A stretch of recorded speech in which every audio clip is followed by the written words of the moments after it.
Hello, আসসালামু আলাইকুম। আজকে এসএসসি বায়োলজির প্রথম অধ্যায় অর্থাৎ জীবন পাঠের প্রথম লেকচার। প্রথমেই জীবনের সংজ্ঞা, হোয়াট ইজ লাইফ। এখানে লেখা আছে যে জীবন বলতে বোঝায় এমন এক অবস্থাকে যেখানে কোনো জীবের মধ্যে বৃদ্ধি, বিকাশ, প্রতিক্রিয়া, প্রজনন, চলন এবং বিপাক ক্রিয়া দেখা যায়। আচ্ছা, একটা একটা করে বিশ্লেষণ করি। বৃদ্ধি মানে কি? বৃদ্ধিটা হতে পারে শারীরিক বৃদ্ধি, আবার হতে পারে মানসিক বৃদ্ধিও কিন্তু হতে পারে। ইভেন বৃদ্ধি আর বিকাশ সেই অর্থে কিন্তু সিমিলার ওয়ার্ড, ঠিক আছে। আর প্রতিক্রিয়া বলতে কি বোঝায়? সাপোজ অনেক গ্রীষ্মকালে কি অনেক গরম পড়ে, সেই সময় আমাদের দেহ কি অনেক বেশি ঘামায়, এটা কিন্তু প্রতিক্রিয়া। আবার মনে করো একটা হরিণ, হ্যাঁ, সে যেই টের পায় একটা বাঘ আশেপাশে আছে, ও কিন্তু তাড়াতাড়ি দৌড় দেওয়া শুরু করে দেয়। হুম, এটা হলো গিয়ে ওর একটা কুইক রিফ্লেক্স আছে, এইটাই হলো গিয়ে ওই হরিণটার প্রতিক্রিয়া। আর প্রজনন কি? প্রজনন বা রিপ্রোডাকশন হলো ওই প্রসেস বা ওই প্রক্রিয়া যার মাধ্যমে প্রতিটি জীব তার বংশ বিস্তার করে, হ্যাঁ, তার বংশধর রেখে যায় এই পৃথিবীতে। সবাই কিন্তু চায় এটা। চলন কি? মুভমেন্ট, হ্যাঁ, আমরা সবাই কি এক জায়গা থেকে অন্য জায়গায় যাই, এটাই চলন। আর বিপাক বলতে মূলত কি বোঝায় সেটা আমরা একটু সামনে দেখব। হুম, আচ্ছা, নিচে কিছু জীবের বৈশিষ্ট্য আছে, জীবনের বৈশিষ্ট্য। জাস্ট দেওয়ার জন্য দিলাম যে কোষের গঠন, যে মানে একটা কোষ কিভাবে গঠিত হয়। আচ্ছা, কোষ যেন কি? কোষ হলো জীবের দেহ ও গঠনের একক, মনে আছে? মানে দেহর গঠন ও কাজের একক আর কি। এটা হলো গিয়ে কোষ। আর কোষ কিভাবে গঠিত হয় সেটা আমরা একটু সামনে দেখব। আর বিপাকও একটু সামনে দেখব। আর বৃদ্ধি তো বৃদ্ধি বোঝাই যায়, চলাচল, প্রতিক্রিয়া, প্রজনন, এই সবই তোমরা বুঝো। লাস্টে একটা জিনিস আছে যে অভিযোজন। অভিযোজন বলতে এর ইংলিশ হলো কি অ্যাডাপ্টেশন, ঠিক আছে। মানে নতুন একটা পরিবেশের সাথে খাপ খাওয়ানো, মানাইয়া চলা, এটাই হলো গিয়া অভিযোজন। যেই জীবের অভিযোজন শক্তি যত বেশি, সেই জীবের বিলুপ্ত হওয়ার আশঙ্কা তত কম, বুঝছো? আচ্ছা, এখানে একটা কথা লাগছে যে জীবন্ত প্রাণীরা পরিবেশের সাথে প্রতিক্রিয়া করে, খাবার গ্রহণ করে, শক্তি উৎপন্ন করে এবং বংশবৃদ্ধি করে। আচ্ছা, বংশবৃদ্ধি তো করবেই। এখানে একটা কথা লাগছে, দেখছো, যে খাবার গ্রহণ করে শক্তি উৎপন্ন করে। তাহলে আমরা যে খাবারটা গ্রহণ করি, এটা কেন গ্রহণ করি আমরা? উদ্দেশ্য কি? শক্তি উৎপন্ন করা। কিভাবে হয় সব আমরা শিখবো আস্তে আস্তে। আচ্ছা, এখানে তিনটা ছবি দেওয়া আছে, যেমন একটা চারা গাছ ছোট থেকে বড় হইতেছে, লাইফের তিনটে অ্যাসপেক্ট, ঠিক আছে। এই যে একটা চারা গাছ ছোট থেকে বড় হইতেছে, আমরা সবাই কিন্তু মাতৃগর্ভে ছিলাম, ঠিক আছে, 9 মাসের মতো। আর এই যে একটা পরিবার, মানে বাঘের পরিবার যদিও, মানে সবাই কি দেখো বড় হই, তারপর নিজেদেরই একটা পরিবার হয় আমাদের প্রত্যেকের আলাদা আলাদা। আচ্ছা, এই হলো জীবন। আচ্ছা, এখন কিছু টার্ম, যেমন পরিপাক আর বিপাক। হ্যাঁ, এটা এখানে লেখা কি পরিপাক বা ডাইজেশন, এটার মানে কি? সংজ্ঞা হলো, দেখো, খাদ্যকে যান্ত্রিক ও রাসায়নিক প্রক্রিয়ার মাধ্যমে ভেঙে এমন ছোট ছোট উপাদানে পরিণত করার প্রক্রিয়া যা শরীর শোষণ করতে পারে। ধরো আমরা যে খাবারগুলো খাই, হ্যাঁ, মাংস খাইলাম মনে করো, মুরগির মাংস। এখন এই মাংসে মূলত বেশি আছে আমিষ, বা ইংলিশে বললে প্রোটিন। প্রোটিনের পরিমাণই বেশি। আর সাপোজ চিনি, বা তুমি যখন একটা রুটি খাও, এগুলো কি, যে আটা ময়দা আর কি, এদের এখানে কিন্তু শর্করার পরিমাণটা বেশি। আমরা কিন্তু জানি যে আমিষ, শর্করা আর স্নেহ। আর মনে করো তুমি যখন চর্বি খাইতেছো, হ্যাঁ, বা দুধেও থাকে অল্প টল্প এই যে স্নেহ বা ফ্যাট। হ্যাঁ, এই তিনটা যে আলাদা আলাদা খাবারের টাইপ। আমিষকে যদি তুমি ভাঙো, তাহলে তুমি পাবা অ্যামাইনো অ্যাসিড। এখন অ্যামাইনো অ্যাসিড কি, এর চেহারা কেমন, এগুলো সব আমরা আস্তে আস্তে শিখবো। তারপর শর্করাকে তুমি যদি বিশ্লেষণ করতে থাকো, তাইলে আমরা পাই গ্লুকোজ। মনে করো আমিষ হলো অনেক বড় একটা জিনিস, এটা কাটতে কাটতে কাটতে কাটতে আমরা পাই অ্যামাইনো অ্যাসিড। সেরকম ভাবে শর্করাকে একদম ছোট ছোট করতে করতে আমরা পাই গ্লুকোজ। আর স্নেহ জাতীয় খাবারকে একদম ছোট ছোট করলে আমরা পাই ফ্যাটি অ্যাসিড আর গ্লিসারল। এদের প্রত্যেকটাকে আমি বিস্তারিতভাবে পরে ব্যাখ্যা করব, এখন না। আপাতত জাস্ট জানা রাখো যে কোন জাতীয় খাবারকে ভাঙলে কি কি পাওয়া যায়। হুম, এখন কথা হলো এই যে আমিষ, শর্করা, স্নেহ আমরা খাই, এই খাবারগুলোকে আমাদের শরীর ডিরেক্টলি কিন্তু শোষণ করতে পারে না। হুম, যাতে শোষণ করতে পারে, ওই শোষণ উপযোগী করার জন্যই আমার এগুলোকে ভাঙতে হয়, এগুলো ভাঙ্গা ভাঙ্গা এই ছোট ছোট জিনিসগুলো হয়। বুঝতে পারছো? তাহলে এই বড় জিনিসটা ভাঙ্গা এই যে ছোট জিনিসগুলো হবে, এই প্রক্রিয়াটাই হইল গিয়া পরিপাক বা ডাইজেশন। ক্লিয়ার? যদি আমিষকে সরাসরি আমার দেহ গ্রহণ করতে পারতো, তাহলে কি আর এই ভাঙা লাগতো বলো? তাহলে কিন্তু আমার আর ভাঙা লাগতো না। তাহলে ভাঙার মেইন উদ্দেশ্য হইল যাতে আমার শরীর শোষণ করতে পারে, শরীরের গ্রহণ উপযোগী করার জন্য আমরা পরিপাক করি। এখন এগুলোরে তো আমরা ভাঙলাম, ভাঙার পরে কি হয়? ভাঙার পর আচ্ছা, এই যে পুষ্টি, পুষ্টি কোথায় লাগে বলো তো আমাদের দেহের? কি একটা কোষে লাগবে, নাকি দেহে যতগুলো কোষ আছে, ট্রিলিয়ন কোষ, সেই প্রত্যেকটা কোষে লাগবে? আমাদের কি প্রত্যেকটা কোষে কোষে কিন্তু টিস্যু লাগবে। কোষে যখন সরি, প্রত্যেকটা কোষে পুষ্টি লাগবে। কোষে যখন পরিমাণ মতো পুষ্টি পায় না, ওই সময় কিন্তু ওই কোষটা মারা যায়। ঠিক আছে? আমাদের দেহের যে কোষ সংখ্যা অনেক, প্রায় 1 ট্রিলিয়ন 1.5 ট্রিলিয়নের মতো। তো প্রত্যেক দিনই অসংখ্য কোষ নতুন করে সৃষ্টি হয়, আবার অসংখ্য কোষ মারাও যায়। এগুলো আমরা পরে দেখব। এখন কোষ যাতে মারা না যায়, এই জন্য আমরা এই যে খাবারটা খাইলাম, খাবার ভাঙ্গা এগুলো হয়েছে, এগুলো হইলেই কিন্তু হবে না। আমার প্রত্যেকটা কোষে কোষে কিন্তু এই জিনিসগুলো পৌঁছান লাগবে না বলো? জি ভাইয়া, পৌঁছাইতে হবে। তাহলে পরিপাকের পরে এই যে পৌঁছায়, প্রত্যেকটা কোষে কোষে পৌঁছায়, এটা হলো কি শোষণের মাধ্যমে পৌঁছায়। ঠিক আছে? প্রত্যেকটা কোষ এই জিনিসগুলোকে শোষণ করে।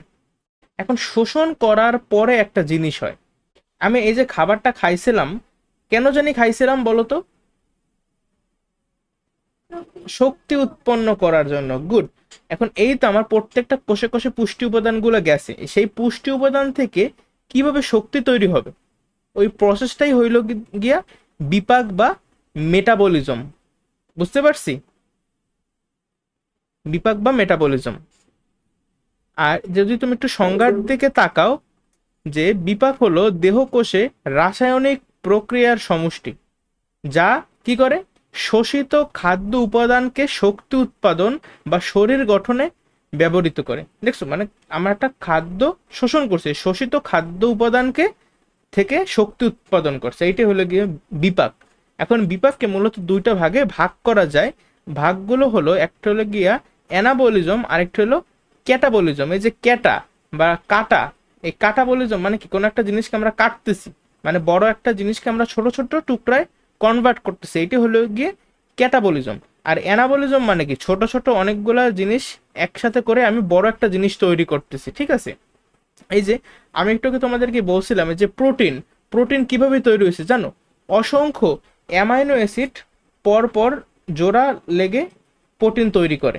ঠিক আছে? এই জন্য বলছি যে ছোট ছোট উপাদান নিয়ে শরীরের এই যে প্রোটিন, তারপর নিউক্লিক অ্যাসিড ইত্যাদি গঠন। তোমরা এখনো জানো না যে নিউক্লিক অ্যাসিড জিনিসটা কি?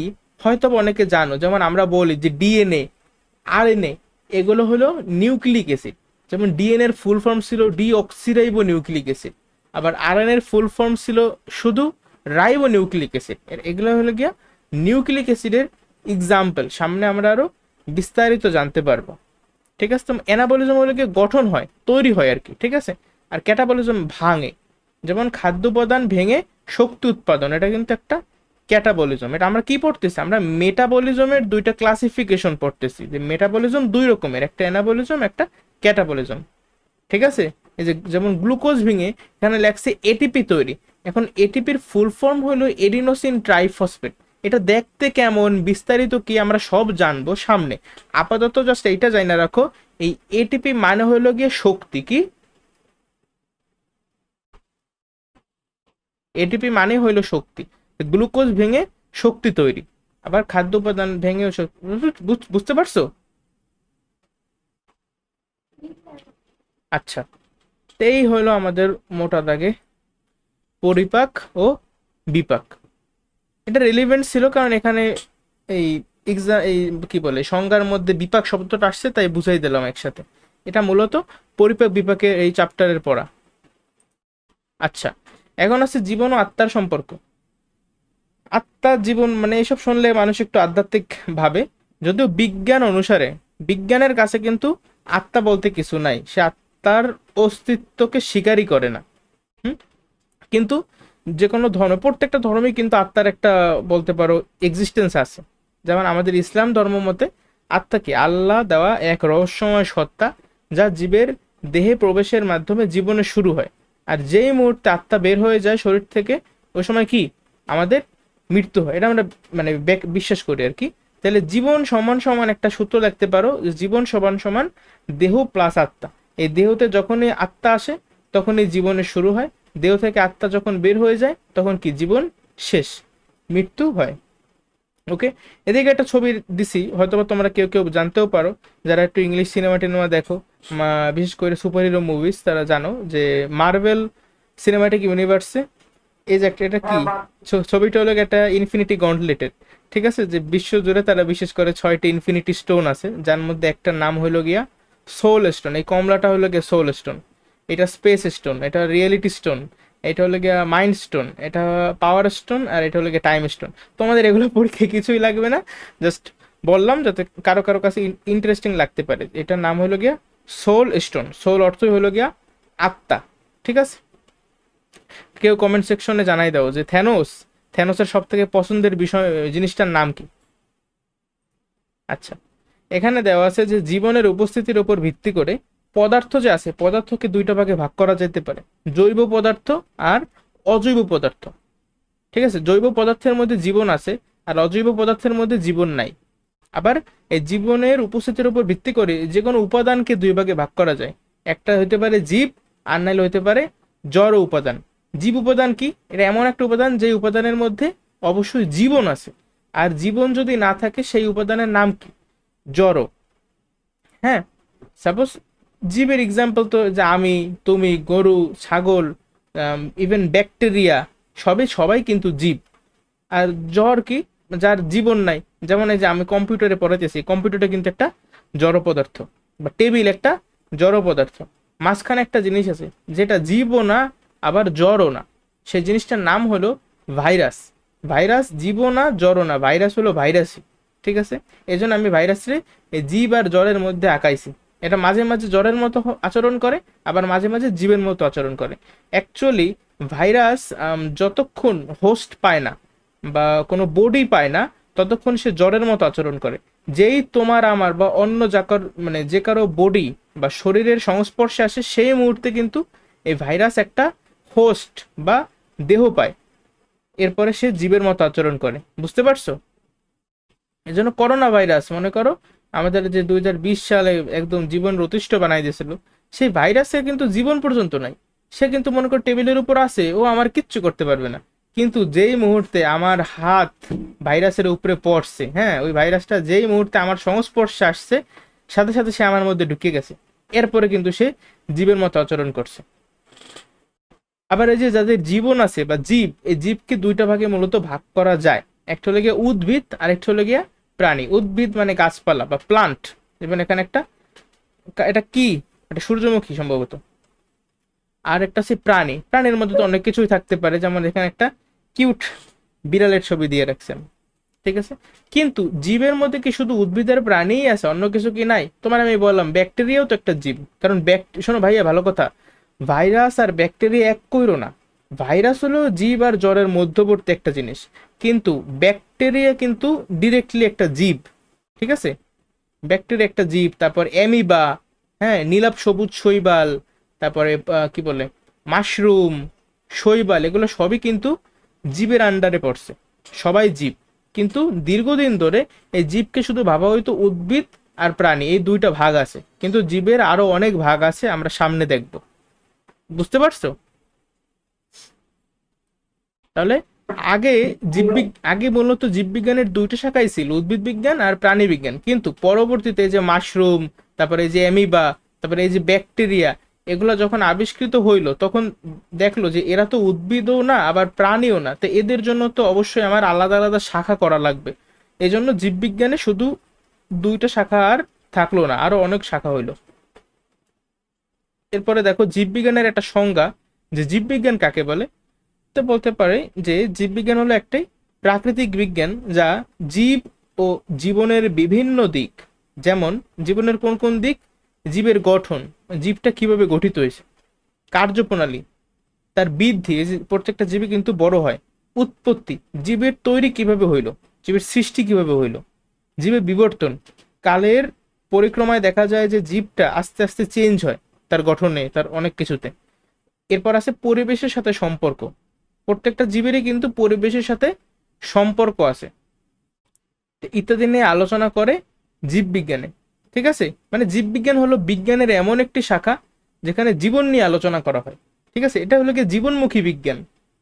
কিন্তু আমাদের অনেকের কাছে বোরিং লাগে, আর তোমাদের এই বোরিংনেস যাতে তোমরা বোর ফিল না করো, এই জন্যই আমি একটু ইন্টারেস্টিং ওয়েতে বায়োলজি পড়ানোর চেষ্টা করতেছি।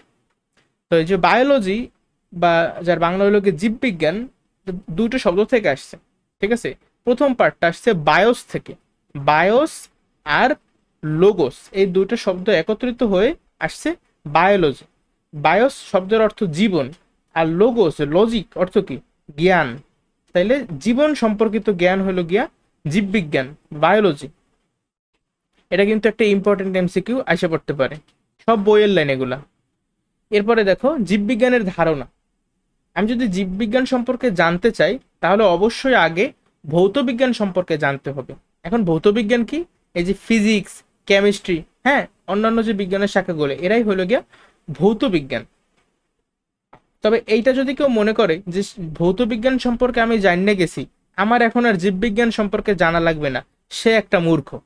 ঠিক আছে, তোমার আগে ভৌতবিজ্ঞান সম্পর্কে জানতে হবে, তারপরে অবশ্যই জীববিজ্ঞান সম্পর্কে জানতে হবে।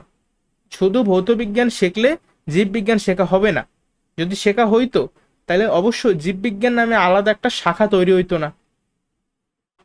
এখন দেখো, জীবনকে ভাবা যেতে পারে জড় পদার্থের এমন এক জটিল সমাবেশ হিসেবে যেখানে এই জটিলতার কারণে নতুন গুণের উদ্ভব হয়েছে। এই লাইনটা একটা গভীর লাইন, আমার খুবই পছন্দের একটা লাইন।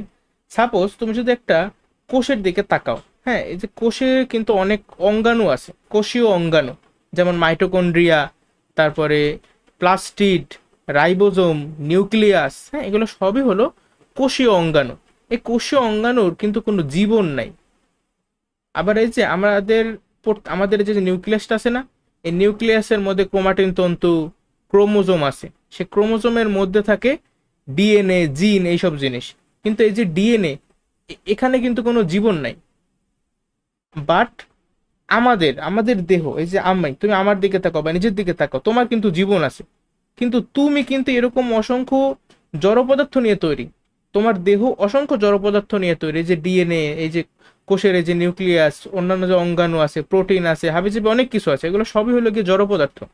তাহলে জীবনকে ভাবা যেতে পারে জড়ের এমন এক জটিল সমাবেশ হিসেবে যেখানে এই জটিলতার কারণেই নতুন গুণের উদ্ভব হয়েছে। মানে আমরা তৈরি হয়েছি জড় পদার্থ নিয়ে, কিন্তু আমরা কিন্তু জীব, আমাদের জীবন আছে, কিন্তু ওদের কিন্তু জীবন নেই। এটা মজার বিষয়। এটা কিন্তু কেমিস্ট্রির ওই এক্সাম্পলটার সাথে তুলনা করা যেতে পারে, যে পানি পানি কিভাবে তৈরি হয়েছিল মনে আছে, পানির সংকেত কি, পানির সংকেত কারো মনে আছে, H2O।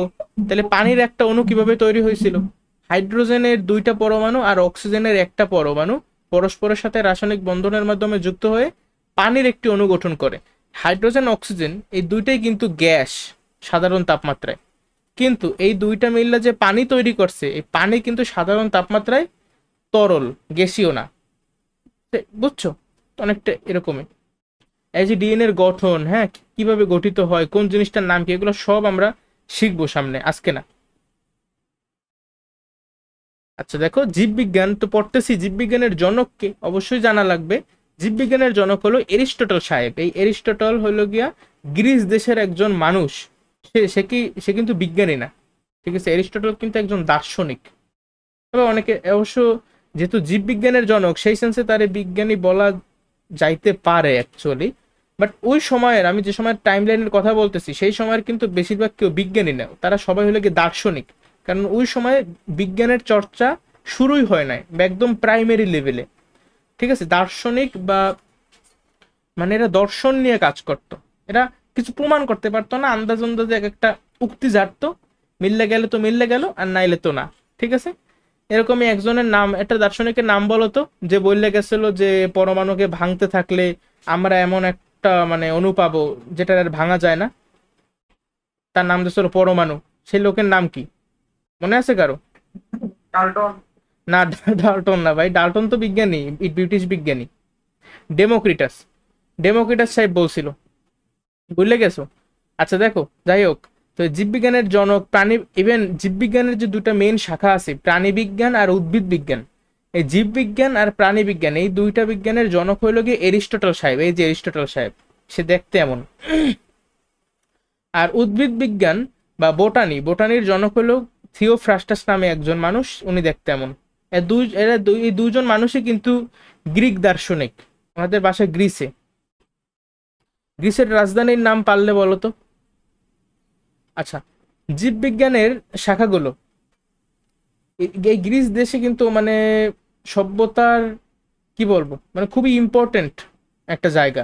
অনেক কিছুই আসছে সেখান থেকে। ইভেন আমরা যে ডেমোক্রেসি প্র্যাকটিস করি, গণতন্ত্র, এই গণতন্ত্র কিন্তু গ্রিস থেকে আসছে। গ্রিসের যে এথেন্স নামে একটা শহর আছে, সেই এথেন্স থেকে এইসব জিনিস আসছে। ইভেন একটা খেলা আছে 4 বছর পর পর হয়, ওই খেলাটাও কিন্তু গ্রিস থেকেই আসছে। খেলার নাম কেউ জানো? আচ্ছা দেখো, জীববিজ্ঞানের শাখাগুলো, জীববিজ্ঞানে কোন কোন শাখা আছে? খেলার নাম হলো গিয়ে অলিম্পিক। জ্ঞানের যতগুলো বিষয় আছে, জ্ঞানের প্রতিটি বিষয়ের শাখাগুলোকে মূলত দুই ভাগে ভাগ করা যায়। শাখাগুলো দুই রকমের হইতে পারে, হয়তো হবে ভৌত শাখা অথবা মৌলিক শাখা, আর নাইলে হবে ফলিত শাখা। ঠিক আছে, এই দুইটা শাখা আছে যে কোনো বিষয়ের। এই ভৌত শাখায় থিওরি নিয়ে বেশি কাজ করা হয়, থিওরি। আর ফলিত শাখা হইলে গিয়ে প্র্যাকটিক্যাল, থিওরির থেকেও প্র্যাকটিক্যাল বেশি। ইংলিশ হইলো গিয়া থিওরিটিক্যাল, আর ফলিত শাখার ইংলিশ হলো অ্যাপ্লাইড। সাপোজ বায়োলজি, এই বায়োলজির দুটো শাখা কি তাহলে? এই যে থিওরিটিক্যাল বায়োলজি আর একটা হলো অ্যাপ্লাইড বায়োলজি। আমাদের যে ভার্সিটিগুলোয় সাবজেক্ট আছে দেখবা, যে মনে করো রসায়ন কেউ কেউ পড়ে থিওরিটিক্যাল কেমিস্ট্রি, আর কেউ পড়ে অ্যাপ্লাইড কেমিস্ট্রি, ভার্সিটির সাবজেক্ট, যার যেটা ভাল লাগে। আচ্ছা, তাইলে যদি কোশ্চেন করা হয় এমসিকিউ, যে থিওরি নিয়ে আলোচনা করা হয় মূলত কোন শাখায়, উত্তরও কিন্তু হবে আমার ভৌত বা মৌলিক শাখায়। আর প্র্যাকটিক্যাল নলেজ হলো গিয়ে আমার এই ফলিত শাখায়। এখন এই ভৌত বা মৌলিক শাখা আমাদের বইতে 11টার মতো দেয়া আছে, সেই 11টা আমাদের একদম ঠোঁটস্থ করা লাগবে। আমি এখন একটা গল্পের মাধ্যমে তোমাদেরকে এই 11টা শাখা মুখস্থ করাবো। এই 11টা শাখা যার মুখস্থ, সে কিন্তু অটোমেটিক্যালি এই ফলিত শাখাগুলোও পারবে, কারণ তোমাদের এগুলো মূলত এমসিকিউর জন্য ইম্পর্টেন্ট। ঠিক আছে, কখনো এমন প্রশ্ন আসবে না যে 5টি ফলিত শাখার নাম লেখো। ঠিক আছে, কখনো এরকম প্রশ্ন আসবে না। এমসিকিউ, এমসিকিউ পারার জন্য একটা পারলে অন্যটা তুমি এমনিই পারবা। দেখো, ভৌত জীববিজ্ঞানের শাখা কোনগুলা? প্রথমেই আমি চিন্তা করবো, আমার কাছে মনে করো একটা কোষ আছে, এটা একটা কোষ। তো একটা কোষ, এই একটা কোষ সম্পর্কে তুমি যদি জানতে চাও, তোমার জানতে হবে কোষবিদ্যা। কোষ, আর অবশ্যই ইংলিশগুলো জানতে হবে, প্রত্যেকটা ইংলিশ মোর ইম্পর্টেন্ট। কোষবিদ্যার ইংলিশ হলো সাইটোলজি। এই সাইটোলজি শব্দটা আসে দুইটা শব্দ থেকে, একটা হলো গিয়ে কাইটোস, আর একটা হলো লোগোস। এই কাইটোস শব্দের অর্থ কোষ, আর লোগোস অর্থ তো বিদ্যা। তাহলে এই যে kytos plus logos equals to cytology, যেটার বাংলা অর্থ কোষবিদ্যা। তাই যে একটা কোষ, তারপরে অসংখ্য কোষ মনে করো একসাথে হইলো, অসংখ্য কোষ একসাথে হয়ে কি তৈরি করে? একটা টিস্যু অথবা কলা, বাংলায় বলে কলা। তে এখন এটা সম্পর্কে তুমি জানতে চাইলে তোমার শিখতে হবে টিস্যু বিদ্যা। হুম, তারপরে আরো একটু যদি কোষ বিভাজন হয়, জিনিসটা যদি আরো বড় হইতে থাকে, তখন এইটাকে আমরা বলবো একটা ভ্রূণ। তো ভ্রূণ সম্পর্কে জানতে হলে তোমার শিখতে হবে ভ্রূণবিদ্যা। ঠিক আছে, টিস্যু বিদ্যা বা হিস্টোলজি। আর ভ্রূণবিদ্যার ইংলিশ খুবই ইম্পর্টেন্ট, এমব্রায়োলজি। তোমরা জেনে অবাক হবা, এই ফার্স্ট প্রফের আন্ডারে এমবিবিএস এর মানে মেডিকেল স্টুডেন্টদের এই হিস্টোলজি আর এমব্রায়োলজি পড়ানো হয়, অ্যানাটমির মধ্যে এগুলো। আচ্ছা দেখো, এরপরে 4 নম্বরে কি আছে? এই যে মনে করো বড় হইলো, বড় হয়ে একটা ভ্রূণ হইলো।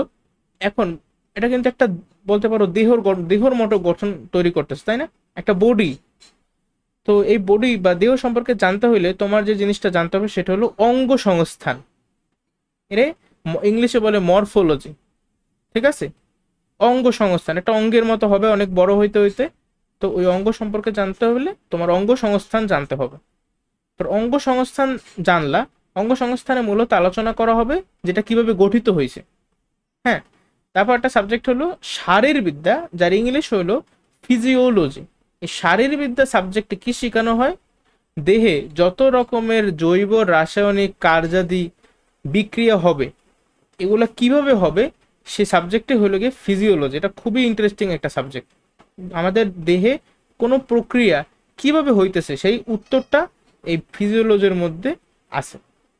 ঠিক আছে, তাহলে আমার এই মরফোলজি ফিজিওলজিও মনে থাকবে। এই মরফোলজি মূলত অ্যানাটমি। ঠিক আছে, আসলে এখানে এই যে হিস্টোলজি, এমবায়োলজি, মরফোলজি, এই তিনটে হলো যে অ্যানাটমি, আর এটা তো ফিজিওলজি। এই চারটা সাবজেক্ট হলো ফার্স্ট প্রফে এমবিবিএস স্টুডেন্টদের পড়তে হয়। এবার আছে 6, দেখো, শ্রেণীবিন্যাস বিদ্যা। এই যে তুমি মনে করো একটা বড় অঙ্গ সংস্থান করলা, তারপরে যে কোনটা কিভাবে হইতেছে সেই অ্যান্সারও তুমি পাইলা শারীরবিদ্যার মাধ্যমে। এখন তোমার মনে করো আলাদা আলাদা জীব কিন্তু দেখতে এক এক রকমের, তাহলে প্রত্যেকটা জীবের কিন্তু অবশ্যই আলাদা আলাদাভাবে সাজাই।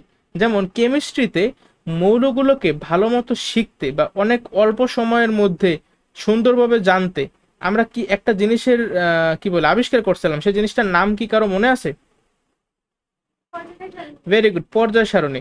তো সেই একইভাবে বায়োলজিকেও এই যে অনেকগুলো জীব আছে, এই জীবগুলোকে আমি অনেক কম সময়ের মধ্যে যদি জানতে চাই, তাইলে আমি এই শ্রেণীবিন্যাস বিদ্যার মাধ্যমে তা জানতে পারবো, যার ইংলিশ হলো ট্যাক্সোনমি।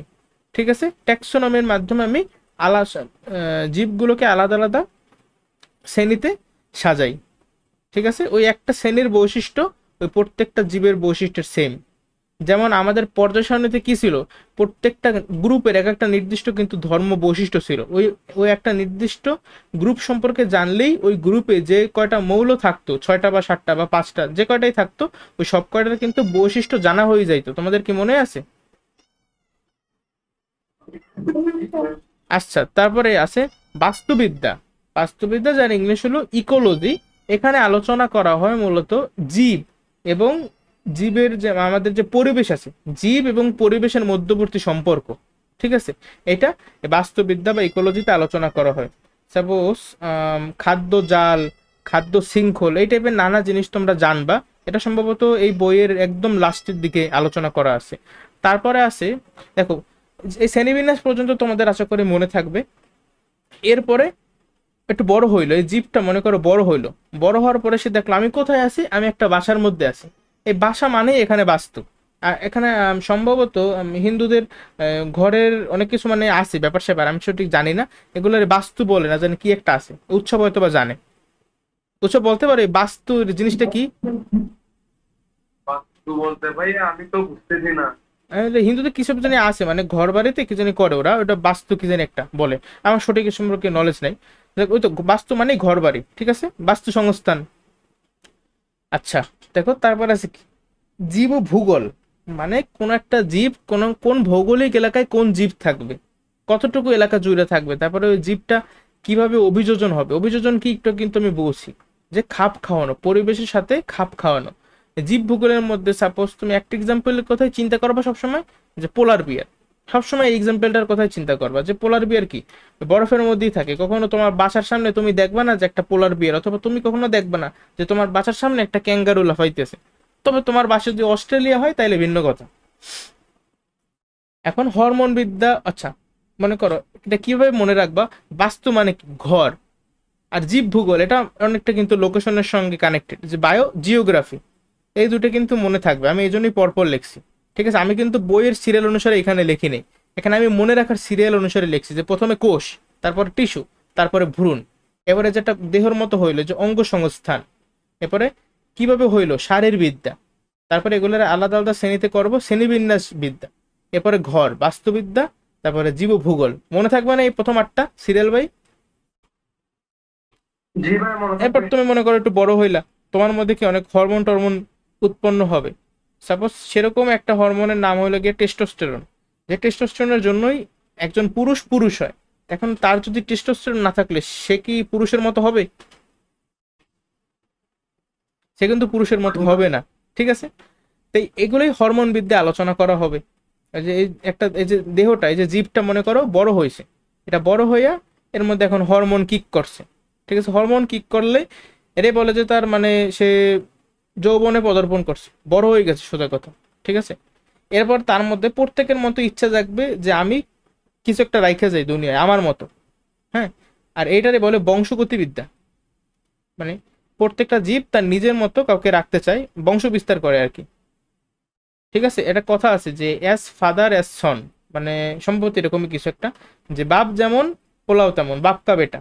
মানে বৈশিষ্ট্য কিন্তু সেম রকমের হয় বাপ ছেলের, এটা একদম যাইতে থাকে। এই যে যায় এই যে মানে বাবা আর ছেলের বৈশিষ্ট্য যে সেম রকমের হয়, এটারই বলে বংশবিদ্যা, যার ইংলিশ হলো গিয়ে জেনেটিক্স। ঠিক আছে, আর বংশগতি এখন লাস্টে আমি এত কষ্ট করে মজা মজা করে পড়লাম, লাস্টে একটা ফালতু পেশাল পড়তে হবে না? এই ফালতু পেশালটা হলো গিয়ে বিবর্তন বিদ্যা, যে বিবর্তন বিদ্যায় বলে যে মানুষ বানর থেকে আসছে বা সামথিং লাইক দ্যাট। ঠিক আছে, তো এই বংশগত বিদ্যা আর বিবর্তন বিদ্যা মনে থাকবে আশা করি।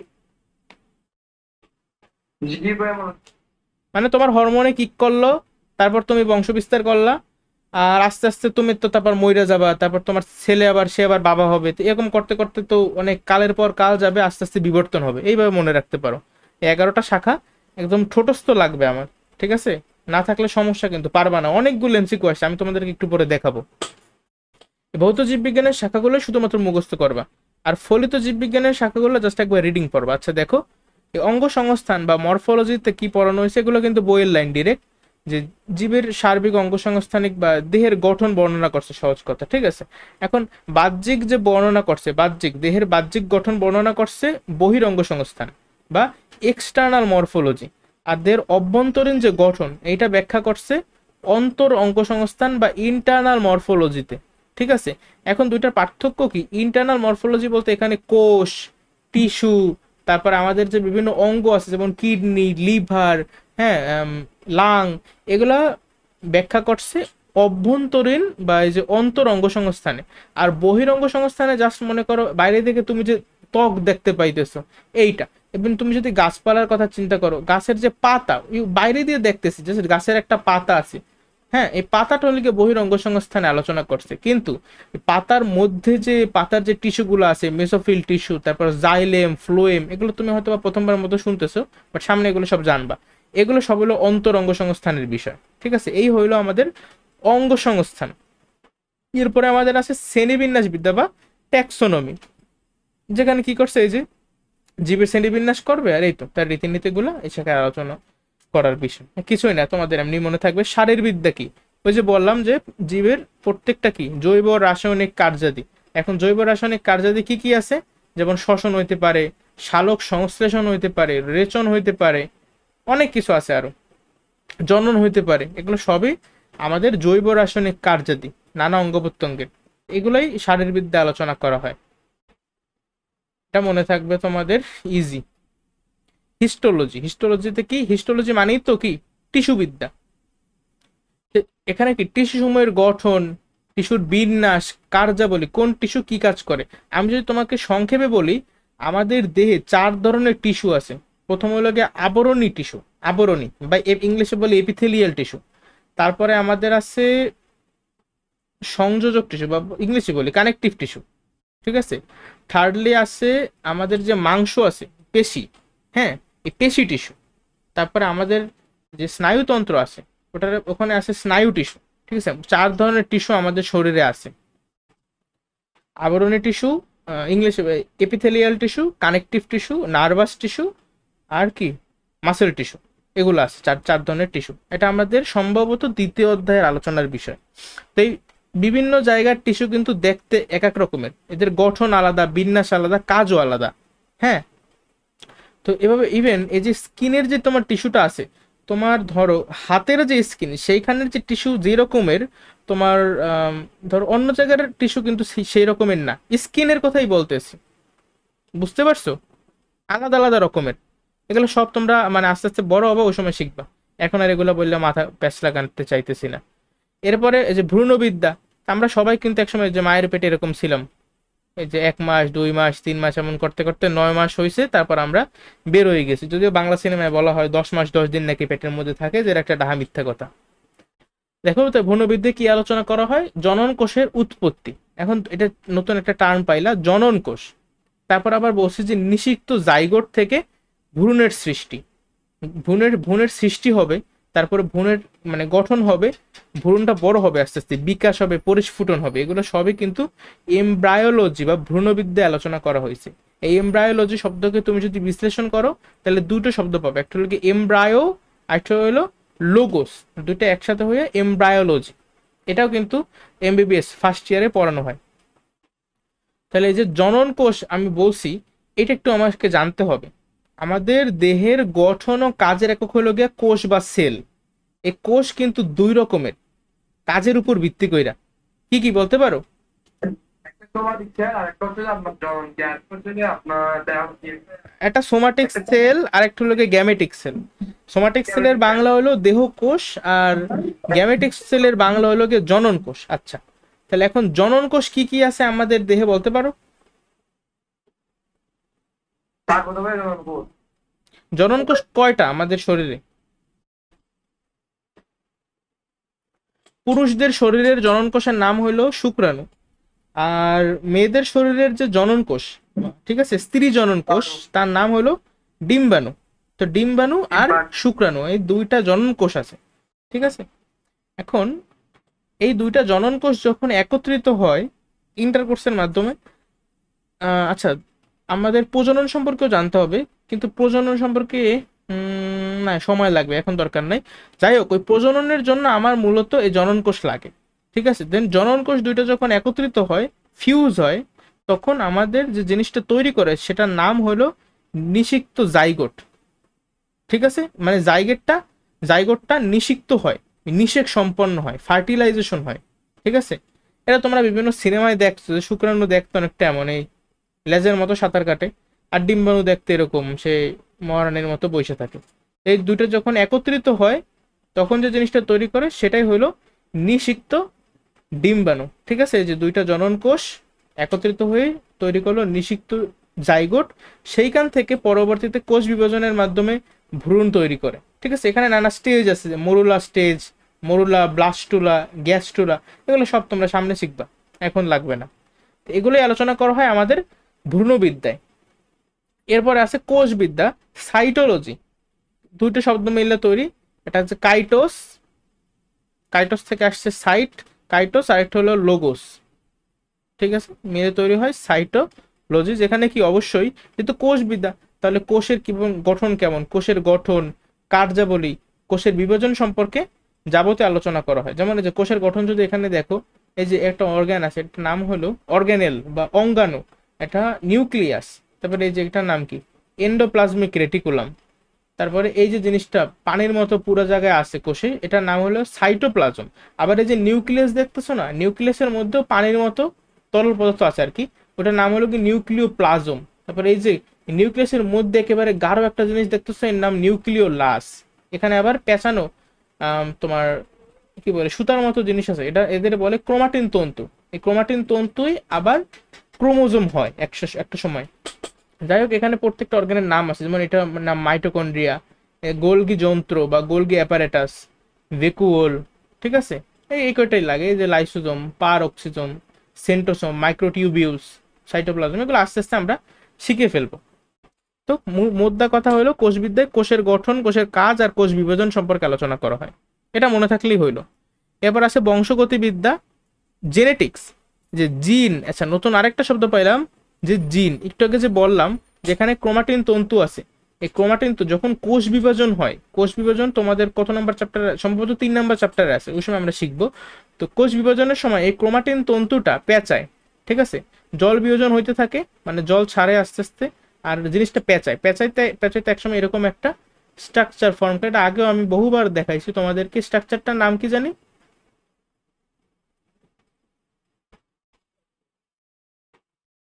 এই যে অনেক পেঁচায়, এই ক্রোমাটিন তন্তুটাই এইভাবে পেঁচায়, এই পেঁচাইলে জানি আমরা কি বলে জিনিসটার আদর কইরা, মনে নাই তোমাদের?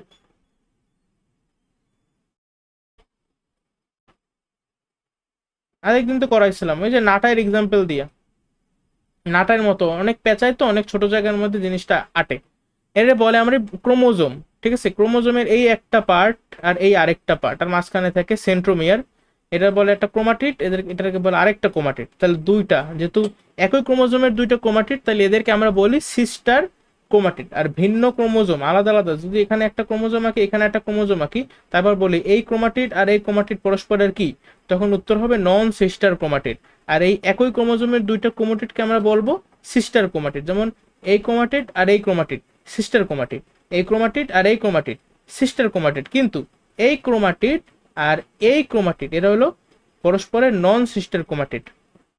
এগুলো সব আমি আগে আলোচনা করছি। তো এই যে ক্রোমোজোমটা আমি দেখাইলাম, এই ক্রোমোজোমের মধ্যে ডিএনএ থাকে।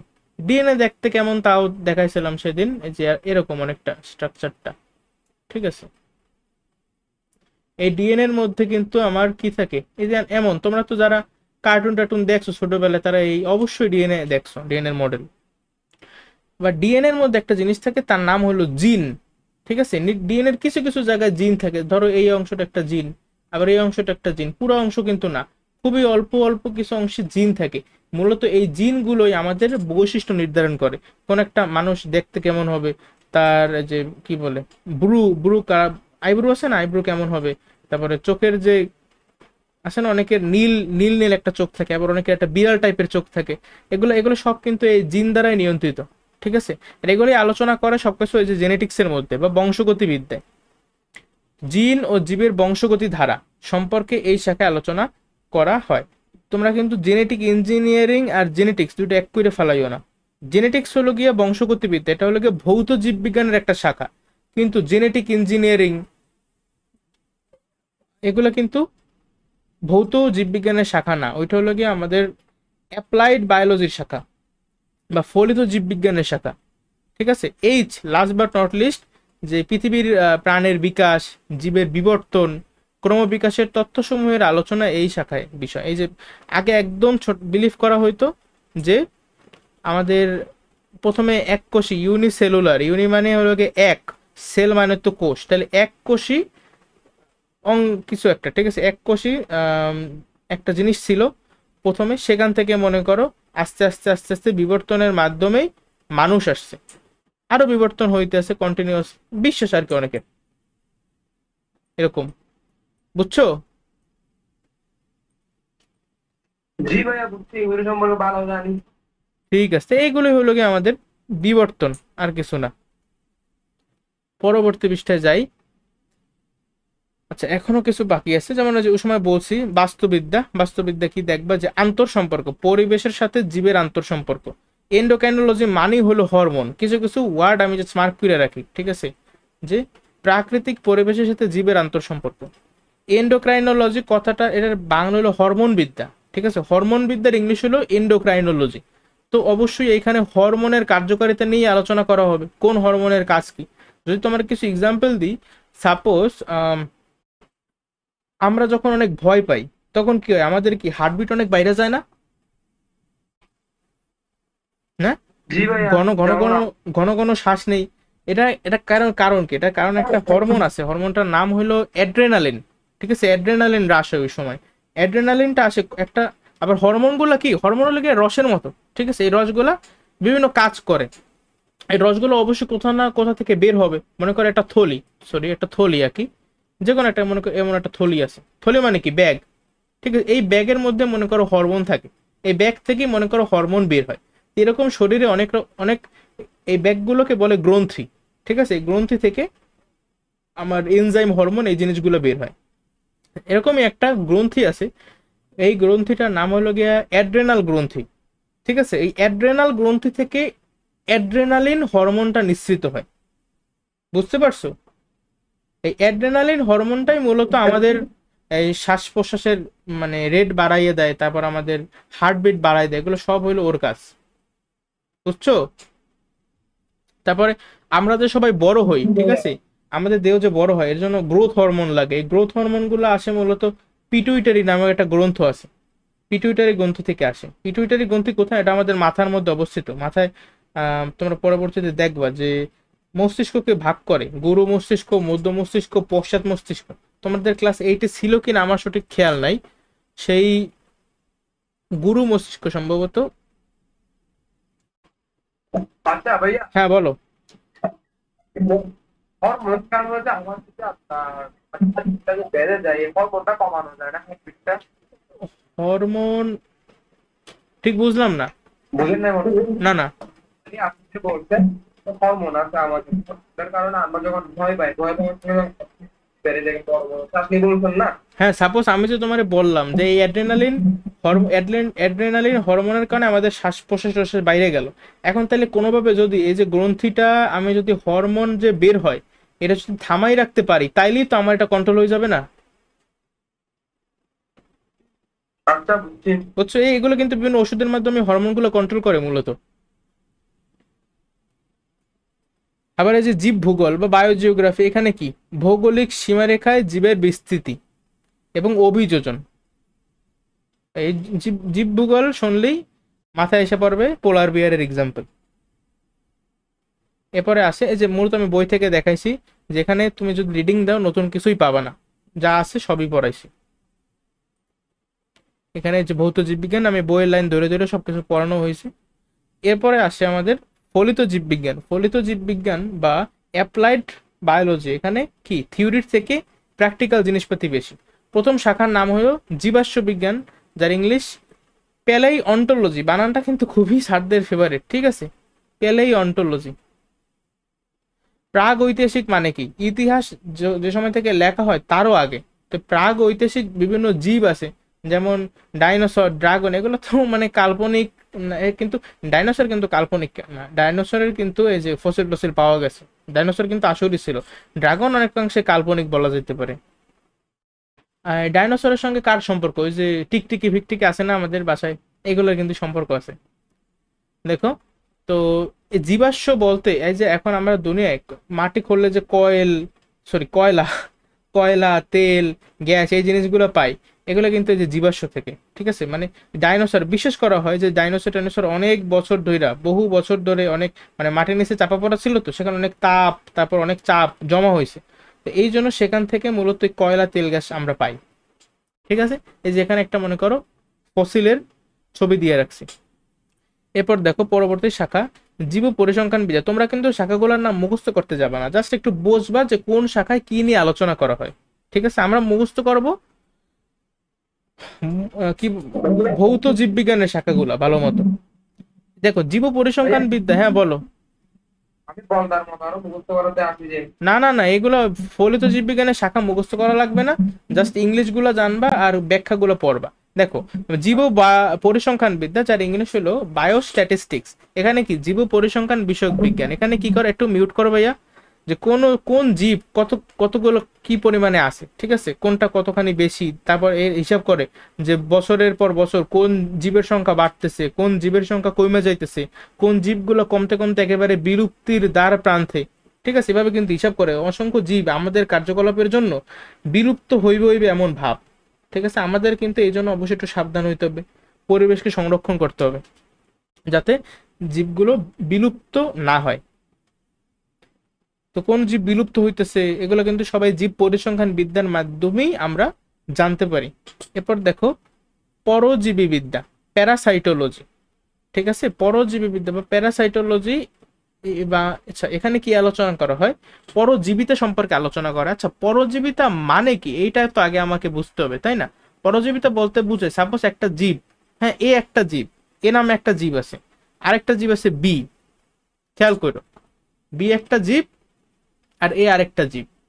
এখন এ জীবটা বি এর মধ্যে ঢুকে গেছে, ঠিক আছে? বি হইলো এ জীবের জন্য একটা হোস্ট বা একটা দেহ প্রোভাইড করতেছে, কিন্তু এ বি এর ভিতরে ঢুকছে ঠিকই, কিন্তু এ কিন্তু বি এর ক্ষতি করতেছে। বুঝতে পারতেছো এই যে সম্পর্কটা এ আর বি এর মধ্যে, এই সম্পর্কটাকে আমরা বলি পরজীবিতা। যেমন আমাদের শরীরের মধ্যে অনেক কৃমি আছে, ঠিক আছে? এরা কিন্তু পরজীবী। তবে কেউ কেউ আছে একটু উপকারীও আছে, আবার কেউ কেউ আছে অপকারী, বেশিরভাগই অপকারী, ঠিক আছে? মূলত পরজীবীর বৈশিষ্ট্যই হইল গিয়ে মানে একটার একটার ক্ষতি করবে। আর যখন এমন হয় যে এ আর বি, এই দুইটা আলাদা আলাদা প্রজাতির জীব যখন একসাথে থাকে কিন্তু একে অপরের উপকার করে, তখন এটারে বলে মিথজীবী, ঠিক আছে, মিথজীবিতা, এই বৈশিষ্ট্যকে বলে মিথজীবিতা, আর একে অপরের সাপেক্ষে এদেরকে বলা হয় এরা মিথজীবী। বুঝছো? এই যে টার্মটা বললাম, এটা সামনে আমরা আরো বিস্তারিতভাবে শিখবো। আর পরজীবিতা কি, একজন আরেকজনের শুধু ক্ষতিই করে দেয়। তোমার আবার এমন কেউ বইলো না যে বউরে বললা যে তুমি একটা পরজীবী, মানে আমার খাইয়েই যাও, এমন বলে কিন্তু হবে না। কারণ পরজীবিতার সংজ্ঞার মধ্যে বলা আছে যে অবশ্যই দুটি আলাদা আলাদা প্রজাতির জীব হতে হবে। এখন প্রজাতি কি, এটা আবার আগাম ক্লাসে শেখাবো। সো ওই পর্যন্ত ওয়েট করতে হবে। আচ্ছা দেখো, তাহলে বিভিন্ন পরজীবিতা, সাপোজ যে ম্যালেরিয়া হয় না আমাদের, ওই যে মশার কামড়ে, তো ম্যালেরিয়ার জন্য যে দায়ী ভাইরাস, ঠিক আছে, প্লাজমোডিয়াম ভাইরাস, প্লাজমোডিয়াম, ওই প্লাজমোডিয়াম কিন্তু পরজীবী। তো এগুলো আছে ওই সময়ের আলোচনা ওই সময় করবো না। এখানে দেখো লেখা যে পরজীবিতা, তারপর পরজীবী যে বিভিন্ন জীব আছে, ওই জীবের জীবন প্রণালী, বা বলতে পারো ওই জীবগুলো কিভাবে গঠিত হয়েছে, তারপর ওই পরজীবীর জন্য রোগ, এই সম্পর্কিত বিজ্ঞান পরজীবী বিদ্যা। এটা তোমরা নিজেরা এমনিই বুঝবা, ঠিক আছে, এখানে এত মাথা কাটানোর কিছু নেই। তোমরা জাস্ট ইংলিশ গুলা আর বাংলাগুলো ভালো মতো মুখস্থ করবা। তারপর মৎস্য বিজ্ঞান, ফিশারিজ, মানে মাছ, এ তো এরা কি পড়াবো। আচ্ছা, সামনে যে কীট তত্ত্ব, এখানে কীট পতঙ্গ সম্পর্কে, মানে উপকারিতা, অপকারিতা, ক্ষয়ক্ষতি কি করে, দমন কেমনে করে, ঠিক আছে, কীট তত্ত্ব। এন্টোমোলজি, এই ইংলিশটাও কিন্তু অনেক ফেভারিট, আমি মানে এক্সামে দেখছি অনেক আসছে এন্টোমোলজি, ঠিক আছে। আবার অণুজীব বিজ্ঞান, এই যে মাইক্রো অণুজীব মানে কি, অণুজীবের ইংলিশ হলো মাইক্রো। আচ্ছা দেখ, অণু কথাটা মানে কি, ছোট একেবারে, তাই না, বা অণুবীক্ষণ যন্ত্র, ইংলিশ কি, মাইক্রোস্কোপ। সেভাবেই এই যে অণু মানে হলো গিয়ে মাইক্রো, জীববিজ্ঞান বায়োলজি, তাহলে অণু জীববিজ্ঞান কি, মাইক্রোবায়োলজি। তো মাইক্রোবায়োলজির আন্ডারে আমরা কি শিখবো, বিভিন্ন অণুজীব সম্পর্কে আমরা জানবো। ওই পরজীবী ওইটা শিখছিলাম পরজীব সম্পর্কে। এখন আমরা অণুজীবীর মধ্যে কি কি, ভাইরাস আছে, ব্যাকটেরিয়া আছে, তারপর আরো আণুবীক্ষণিক ছত্রাক, অন্যান্য অণুজীব সম্পর্কিত বিজ্ঞান। তাহলে তোমরা অণুজীব বিজ্ঞান মনে রাখতে পারবে না। এরপর তো একদম ইজি ইজি কিছু এক্সাম্পল আছে, যে এগ্রিকালচার, কৃষি বিষয়ক, চিকিৎসা বিজ্ঞান, মেডিকেল সায়েন্স। আচ্ছা, একটা মজার বিষয় কি জানো, একদম আদিকালে বায়োলজি জিনিসটা কিন্তু, মানে সাবজেক্টটা, এই কৃষি বিজ্ঞান আর চিকিৎসা বিজ্ঞান, এই দুইটা জিনিসের মধ্যেই সীমাবদ্ধ ছিল, আর কোথাও ছিল না। এটা এমসিকিউ, মনে রেখো। তাহলে এই চিকিৎসা বিজ্ঞান বা মেডিকেল সায়েন্স তো এই যে মানুষের দেহ, রোগ, চিকিৎসা এগুলো। আর জিন প্রযুক্তি, দেখ সুষমা কিন্তু বলছি যে জেনেটিক্স আর জেনেটিক ইঞ্জিনিয়ারিং কিন্তু সেম না। জেনেটিক ইঞ্জিনিয়ারিং হলো ফলিত জীববিজ্ঞানের শাখা, আর জেনেটিক্স বা কি বলে বংশগতিবিদ্যা, ওইটা কিন্তু ভৌত জীববিজ্ঞানের শাখা। দেখো এই জিন প্রযুক্তিতে কি নিয়ে আলোচনা করা হয়, অবশ্যই জিন প্রযুক্তি যেহেতু নামে আছে, আর এর ব্যবহার। প্রাণ রসায়ন তো বায়োকেমিস্ট্রি, এটা কিন্তু আমাদের এই এমবিবিএস এর ফার্স্ট ইয়ারের আরেকটা সাবজেক্ট, ঠিক আছে, বায়োকেমিস্ট্রি। জীবের প্রাণ রাসায়নিক, বায়োকেমিস্ট্রির বাংলায় হলো প্রাণ রসায়ন, ঠিক আছে। তো প্রাণ রাসায়নিক কার্যপ্রণালী, বিভিন্ন রোগ, এই সম্পর্কিত বিজ্ঞান প্রাণ রসায়ন। এবারে এই পরিবেশ বিজ্ঞান, পরিবেশ বিজ্ঞান, সামুদ্রিক জীববিজ্ঞান, বনবিজ্ঞান, এগুলো তোমাদের এমনি বোঝানোর কিছু নাই, তোমরা নিজেরাই বোঝো। আচ্ছা, জীব প্রযুক্তি, বায়োটেকনোলজি, এটা হলো মানব এবং পরিবেশের কল্যাণে জীব ব্যবহারের প্রযুক্তি। আছে এটাও পারবা। ফার্মেসি তো ফার্মেসি, ঔষধ শিল্প প্রযুক্তি বিষয়ক বিজ্ঞান। বন্যপ্রাণী, ওয়াইল্ড লাইফ, আচ্ছা এটাও পারবা। এই ইম্পর্টেন্ট হলো লাস্টেরটা অনেক বেশি, বায়ো ইনফরমেটিক্স, ঠিক আছে। এইটা একদম এই সবকিছু মুখস্থ করবে ভালোভাবে, আমি অনেক এমসিকিউ আসতে দেখছি এখান থেকে, যে কম্পিউটার প্রযুক্তি নির্ভর। শোনো, বায়ো ইনফরমেটিক্স আর বায়ো স্ট্যাটিস্টিক্স, স্ট্যাটিস্টিকটিস, বাবারে কি স্ট্যাটিস্টিকটিস, এই দূর উচ্চারণ করতে তো আমার কষ্ট হইতেছে। বায়োস্ট্যাটিস্টিক্স, বায়োস্ট্যাটিস্টিক্স, ঠিক আছে। এই বায়োস্ট্যাটিস্টিক্স আর বায়ো ইনফরমেটিক্স এক করবা না, এটা কিন্তু আলাদা বিষয়। তো কম্পিউটার প্রযুক্তি নির্ভর জীববিজ্ঞান ভিত্তিক তথ্য, যেমন ক্যান্সার বিশ্লেষণ বিষয়ক বিজ্ঞান, এটা ভালো মতো মুখস্থ করবা এই কথাটা।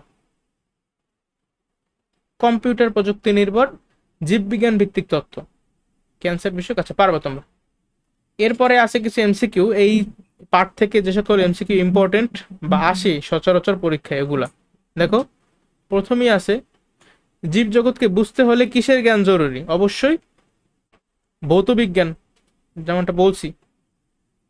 প্রকৃতি বিজ্ঞানের, আচ্ছা প্রাচীনতম শাখা কোনটা, জীববিজ্ঞান। আর জীববিজ্ঞানের মধ্যে কোনটা নিয়ে বেশি কাজ করা হইতো, কৃষি আর হইলো চিকিৎসা বিজ্ঞান। বায়োস শব্দের অর্থ কি, জীবন, তো অলরেডি তোমরা ওদের মুখস্থ।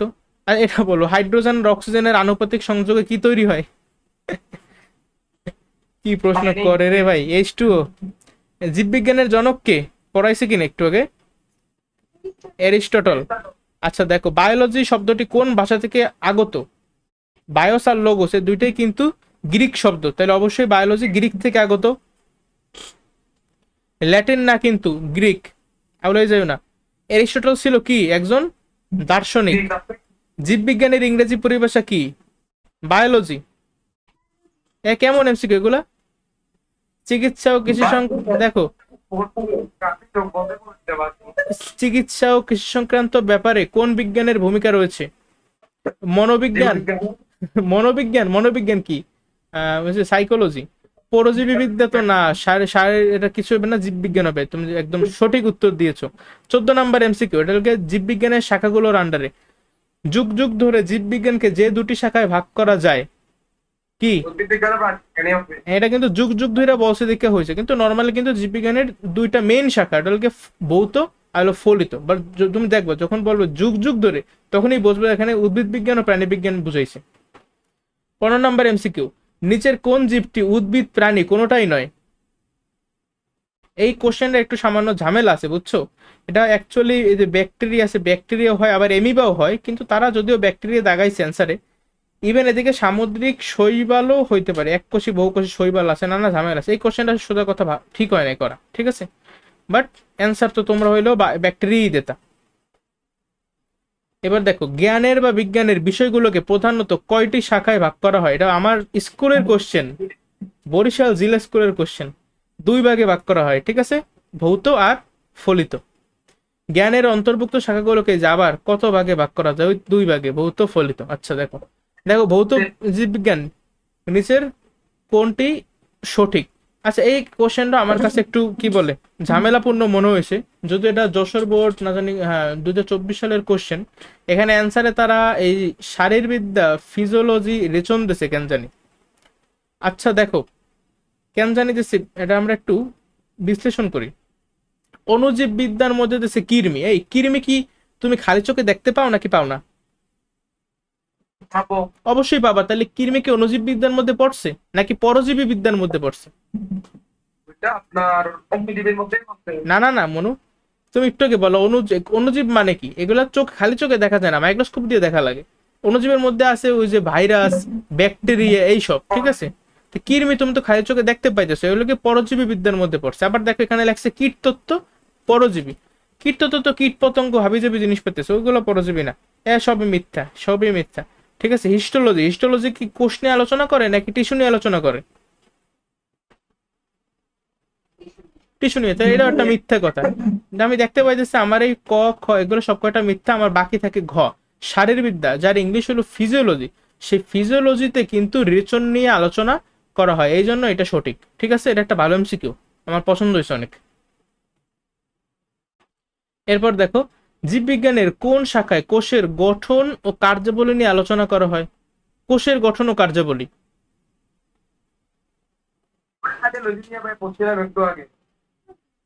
এই কে 19 নাম্বার অ্যান্সার দাও। কোষ, দেখো কোষের গঠন ও কার্যাবলী, তাহলে তো কোষবিদ্যা। কোষবিদ্যার ইংলিশ কি, সাইটোলজি না? আচ্ছা ঠিক আছে, তাহলে জীববিজ্ঞানের বিভিন্ন অঙ্গ প্রত্যঙ্গে যে জৈব রাসায়নিক কার্যাদি আছে, এগুলো কোনটির আলোচ্য বিষয়? কিন্তু ফিজিওলজি। এবার জীব প্রকৃতির এই যে আন্তঃসম্পর্ক, জীববিজ্ঞানের কোন শাখা? বাস্তুবিদ্যা নাকি? কেউ আবার জীব ভূগোল বা পরিবেশ বিদ্যা দাগাই দিও না। বিজ্ঞানের যে শাখায় প্রধানত তাত্ত্বিক বিষয় আলোচনা করা হয়, বরগুনা জিলা স্কুল। তাত্ত্বিক বিষয় বা থিওরি নিয়ে আলোচনা করে কোথায়? ভৌত শাখায় না? এইগুলো আমাদের এমসিকিউ এক একটা। সামনে দেখো কি আছে, সবই ইজি। জীবের এই যে সার্বিক অঙ্গসংস্থানিক বা দৈহিক গঠন বর্ণনা করে, এটা কোথায়? মরফোলজি না? এই সব কয়টা ইজি। আবার নিচের কোন শাখা ভৌত জীববিজ্ঞানের অন্তর্ভুক্ত? Good, taxonomy. অপশন দেখে বলো নাকি আবার? আচ্ছা দেখো, টিস্যু সমূহের গঠন কোন শাখায় আলোচনা করা হয়? টিস্যুবিদ্যা কোনটা, ইংলিশ নাম? হিস্টোলজি। দেখছো, এখন বুঝছো আমি কেন ইংলিশ গুলো মুখস্থ করতে বলছি? জি জীবজগৎ ভাইয়া। সম্পর্কে সহজ ও সুশৃঙ্খল ভাবে জানতে সাহায্য করে অবভিয়াসলি ট্যাক্সোনমি বা শ্রেণীবিন্যাস, তাই না? জি ভাইয়া। আর জীবদেহের এই যে শ্বসন, রেচন, এগুলো কি বিভিন্ন জৈব রাসায়নিক কার্যাদি বা প্রক্রিয়া, তো এগুলো সম্পর্কিত বিজ্ঞান কোনটা? Physiology, physiology. বাংলা শারীরবিদ্যা। শারীরবিদ্যার আলোচ্য বিষয় নিচের কোনটি? সালোক সংশ্লেষণ। ঠিক আছে, ইজি, মানে তুমি চিন্তা করলে যেমন টিস্যুর বিন্যাস সেটা হলো কি হিস্টোলজি, ভ্রূণের বিকাশ সেটা হলো এমব্রায়োলজি, জীবের বিবর্তন এটা তো আলাদাই শাখা, কি বলে ওই যে ইভলিউশন, বিবর্তন বিদ্যা। আর এই সালোক সংশ্লেষণ হলো শারীরবিদ্যা বা ফিজিওলজির আন্ডার। এটা কিন্তু দুইবার বোর্ডে আসা প্রশ্ন একটা। জীবদেহের নানা অঙ্গ প্রত্যঙ্গের জৈব রাসায়নিক কার্যাদি নিচের কোন শাখায় আলোচিত হয়? এই যে আবার দেখছো, ফিজিওলজি। বারবার রিপিট হইতেছে, একবার ফিজিওলজি একবার শারীরবিদ্যা, মানে বাংলা ইংলিশ দিয়ে অপশন করছে। জাইগোট নিয়ে জীববিজ্ঞানের কোন শাখায় আলোচনা করে, এইটা কে পারে দেখি। জাইগোট নিয়ে, এটা কিন্তু এমব্রায়োলজি, গুড, ভ্রূণবিদ্যা, পারছো তুমি। এর পরবর্তী এমসিকিউ দেখো, নিষিক্ত জাইগোট থেকে ভ্রূণের সৃষ্টি হয়, আবার এমব্রায়োলজি। হ্যাঁ, আবার জনন কোষের উৎপত্তি, এটাও কিন্তু ভ্রূণবিদ্যা বা এমব্রায়োলজি। দেখছো, এগুলো কিন্তু সব বোর্ডের প্রশ্ন, এখান থেকে প্রশ্ন থাকবেই। নিচের কোনটিতে প্রাণীর বিকাশ নিয়ে প্রাণের বিকাশ নিয়ে আলোচনা করা হয়? এটা কিন্তু বিবর্তন বিদ্যা হয়েছে, দেখছো, প্রাণের বিকাশ আস্তে আস্তে বিবর্তন হইতেছে। জীববিজ্ঞানের কোন শাখা, এই যে এটাও কিন্তু বিবর্তন বিদ্যা, যে যোগ্যতম টিকে থাকা, ফিটেস্টটা অনলি সার্ভাইভ করবে, ডারউইনিজম, ঠিক আছে, এগুলা এভলিউশন বা বিবর্তন বিদ্যার মধ্যে। বরিশাল বোর্ড 19 সালের প্রশ্ন এটা। হরমোন নিয়ে আলোচনা করে কোথায়? এন্ডোক্রাইনোলজি, হরমোন মানেই এন্ডোক্রাইনোলজি। নিচের কোনটি এন্ডোক্রাইনোলজির সাথে সম্পর্কযুক্ত? এনজাইম, কোষ, টিস্যু নাকি হরমোন? হরমোন। এন্ডোক্রাইনোলজির কোন বিষয়টি আলোচিত হয়? ফসিল, কোষ, বিবর্তন নাকি হরমোন? দেখ, সেম টাইপের প্রশ্ন, নিচের কোনটি ফলিত, দেখো এটা খেয়াল করো, ফলিত জীববিজ্ঞানের শাখা, লাস্টে কিন্তু একটা নয় লাগাই রাখছে, তাহলে ফলিত জীববিজ্ঞানের শাখা যে না, সে কোন জীববিজ্ঞানের শাখা? মৌল বা ভৌত জীববিজ্ঞানের শাখা না? তো কোনটা দেখো এদিকে, ভৌত জীববিজ্ঞানের শাখা কোনটা? এই যে এন্ডোক্রাইনোলজি, হরমোন। আচ্ছা, এইটা অ্যান্সারটা দেবে এবার বুশরা। নিচের কোনটি ভৌত জীববিজ্ঞানের অন্তর্ভুক্ত বিষয় নয়? বলো।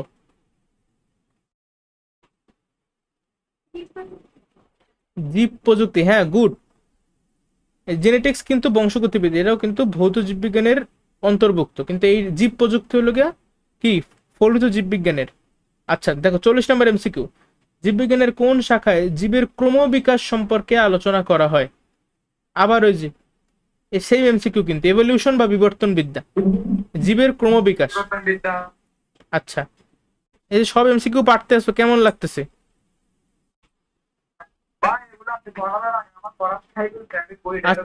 দেখো, প্রাকৃতিক পরিবেশের সাথে, তাহলে এই এটা এক্সাম উত্তর দেবা বুঝটা সব কয়টার।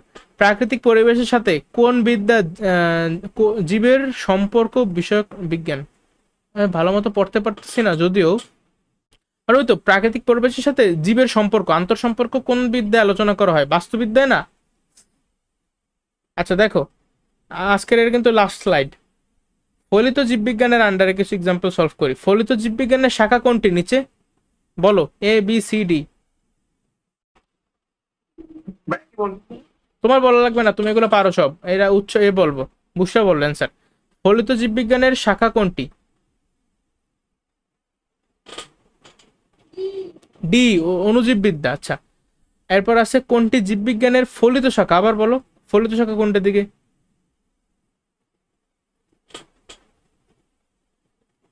এটাও কিন্তু পরজীবী বিদ্যা। আবার প্যারাসাইটোলজির আলোচ্য বিষয়, প্যারাসাইট মানেই কি? পরজীবী। পরজীবীর মধ্যে আছে কি, দেখো, পরজীবীর গঠন প্রণালী, জীবন প্রণালী, আবার এখানে পোষকের রোগ, পোষক ও পরজীবী সম্পর্কে, তিনটাই কিন্তু আলোচনা করা হয়। সো অপশন উত্তর হবে এই যে উপরের সবগুলো। ফলিত জীববিজ্ঞানের শাখা কোনটা?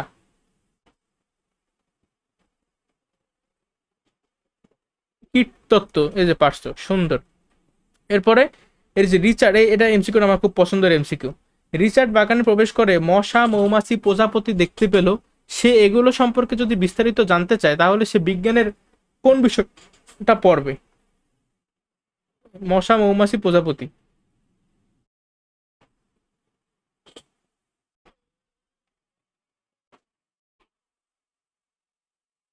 এগুলা কি বিভিন্ন পোকা না? এগুলো তো বিভিন্ন পোকা, তাহলে এন্টোমোলজি, কীটবিদ্যা, বুঝছো? জীববিজ্ঞানের কোন শাখায় যে মৌমাছি নিয়ে আলোচনা করে? মৌমাছি মানে কীট, কীট পতঙ্গ, তা কীট কীটতত্ত্ব। আবার কীট পতঙ্গের জীবন নিয়ে আলোচনা করা হয়, এই দেখো সেম জিনিস আসতেছে, এন্টোমোলজি বা কীটতত্ত্ব। নিচের কোনটি ফলিত জীববিজ্ঞানের অন্তর্ভুক্ত? কোনটা হবে?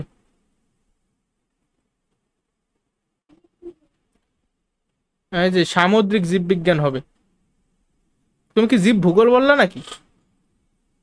আচ্ছা দেখো, এই ভুল করলে আমি কিন্তু শিখেছি যে এই যে জীব ভূগোল কিন্তু ভৌত, ফলিত না। জীববিজ্ঞানের ফলিত শাখা কোনটি?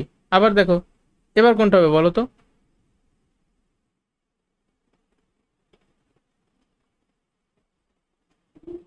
জিন প্রযুক্তি, কিন্তু এদিকে যদি জেনেটিক্স বা বংশগতি বিদ্যা থাকতো তাইলে কিন্তু হইতো না।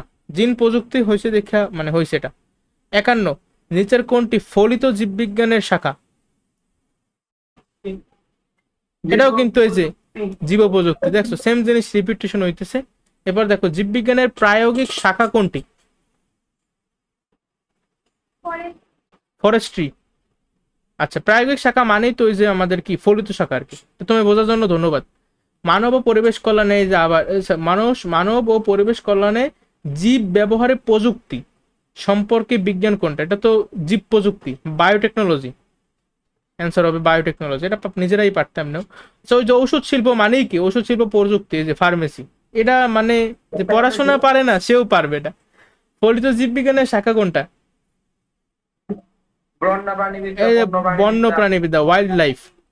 এরপর আমাদের চারপাশে যা আছে তার সবকিছু নিয়ে আলোচনা হয় ফলিত জীববিজ্ঞানের কোন শাখায়? পরিবেশ, পরিবেশ বিজ্ঞান, তাই না? আবার এই কোশ্চেনের অ্যান্সার যদি টারজান দেয়, টারজান দিলে টারজান বলবে এটা বনবিজ্ঞান, কারণ ও তো বনে থাকে, ও তো পরিবেশে থাকে না। আচ্ছা দেখো, জীবন সংশ্লিষ্ট শাখা কোনটা? এটা একটা ভালো প্রশ্ন। বলতে জীববিজ্ঞান।